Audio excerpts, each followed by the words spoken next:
Hello friends, आज की हमारी कहानी है अब तो पड़ जाएगी ना तुम्हारे कलेजे में ठंडक। सुनो जी, जरा देखिए तो भला दरवाजे पर कौन है। मालती ने डोरबेल बजने के साथ रसोई से ही बलदेव से कहा। देखता हूँ। और बलदेव दरवाजे पर पहुँच गए। कौन? ये कोर्ट से नोटिस आई है। और सामने वाला नोटिस पकड़ाकर चला गया। कोर्ट से नोटिस हमारे घर? बलदेव तो एकदम चौक से ही पड़े और वहीं खड़े खड़े नोटिस खोलकर देखने लगे। और जैसे ही नोटिस पढ़ा, आंखों के आगे अंधेरा सा छाने लगा। भरी ठंड में भी पूरा पसीना से शरीर नहा गया। उनको लगा अभी दिल बैठ जाएगा और वो वहीं आंगन में पड़ी कुर्सी पर बैठ गए। कौन था? मालती ने फिर रसोई से ही पूछा, लेकिन इधर से कोई भी जवाब ना पाकर बाहर निकल आई। क्या हुआ? क्यों इतना परेशान हो गए तुम? मालती ने बलदेव को इतना परेशान देखकर कहा। और तब तक घर से ही ऑफिस का काम करने वाला बेटा शशांक भी मालती की घबराहट भरी आवाज़ सुनकर आ गया। ये लो देखो, पड़ जाएगी अब तुम्हारे कलेजे में ठंडक। ये नोटिस आया है कोर्ट से। बलदेव हकलाते हुए से बोले। नोटिस आया है कोर्ट से? और किसने भेजा है? मालती भी एक बार चौंक पड़ी। लो खुद ही पढ़कर देख लो। ये कहते हुए बलदेव ने मालती की तरफ नोटिस बढ़ा दिया। तुम ही पढ़कर बताओ कि आखिर इसमें क्या लिखा है, जो मेरे कलेजे में ठंडक पड़ने लगी। क्योंकि मैंने चश्मा नहीं लगा रखा। मालती तो अब सीरियस ही हो गई। पापा बताइए ना, आखिर नोटिस किसने भेजा है और क्यों? अब तो शशांक से भी नहीं रहा जा रहा था। सुरभि यानी शशांक की पत्नी ने ये तलाक का नोटिस भेजा है, ये देखो। बलदेव ने इस बार नोटिस शशांक की तरफ बढ़ा दिया। क्या पापा? अब तो शशांक को भी लगा जैसे उसके पैरों के तले से ज़मीन खिसक जाएगी। हाँ बेटा, लेकिन पापा सुरभि इतना बड़ा निर्णय कैसे ले सकती है?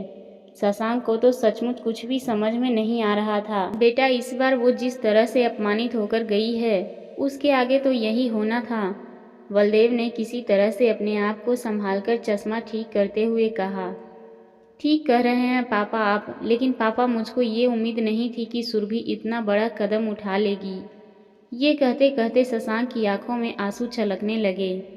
बेटा, औरत को कमज़ोर नहीं समझना चाहिए, और मुझको तो सचमुच ताज्जुब लगता है कि तेरी माँ एक औरत होते हुए भी इस सब के लिए उत्तरदायी है। बलदेव ने हिकारत भरी दृष्टि से मालती की ओर ताका। लेकिन पापा, मैं सुरभि के बिना नहीं जी पाऊंगा। इतना कहकर शशांक आंखों में आंसू लिए अपने कमरे में वापस चला गया।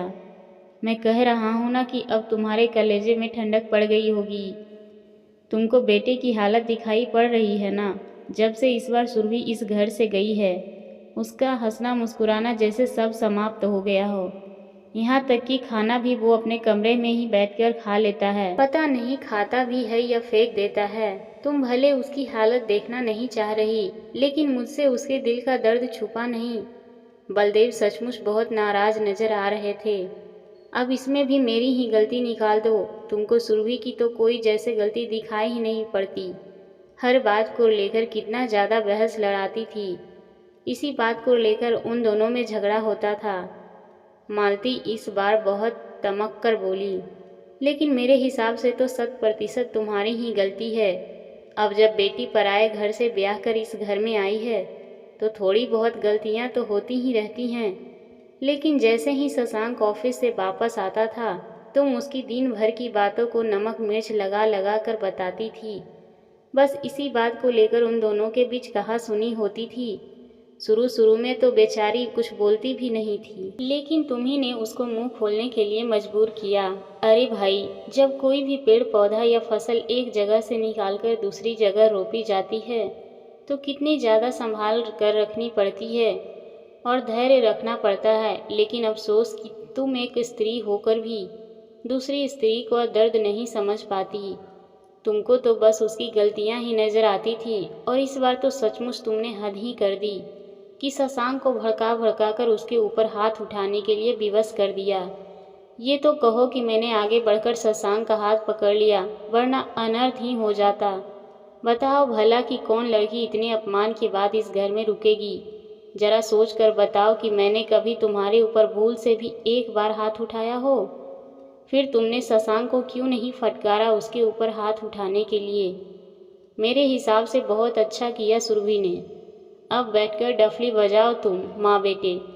जब सारे जात बिरादरी में हम लोगों की बदनामी होगी और हम लोग किसी से नजरें भी नहीं मिला पाएंगे। बलदेव ने अपनी आंखों में आए हुए आंसुओं को पोंछते हुए कहा, 1 मिनट, गलती मुझसे हुई है तो सुलझाऊंगी भी मैं। शायद मैंने बहुत बड़ी गलती की है, इसका प्रायश्चित तो मुझको करना ही होगा।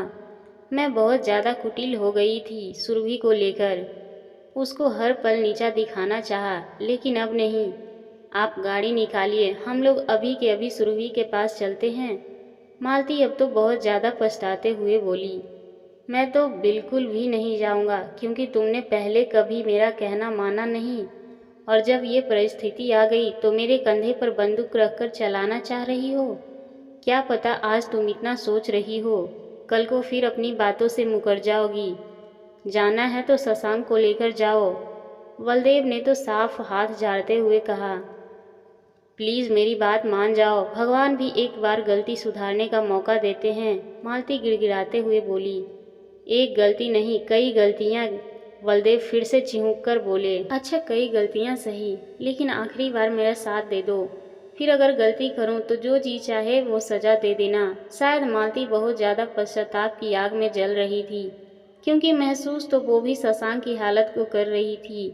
ठीक है, आखिरी बार है, और वो भी तुम्हारे लिए नहीं, अपने बेटे के लिए, क्योंकि उसकी हालत मुझसे देखी नहीं जा रही। बलदेव सचमुच बेटे की हालत देखकर दुखित नजर आ रहे थे। ठीक है, और थोड़ी देर ही बाद वो लोग सुरभि के पास पहुंच गए। दरवाज़ा खोला सुरभि की मम्मी ने। समधन जी, हम लोग सुरभि को लेने आए हैं, मालती हाथ जोड़कर कहा। देखिए, हम इस मामले में आपकी कोई भी मदद नहीं कर सकते, आप लोग बैठिए, मैं सुरभि को यहीं पर भेजती हूँ। इतना कहकर वो अंदर चली गई और थोड़ी देर में सुरभि उन लोगों के समक्ष थी।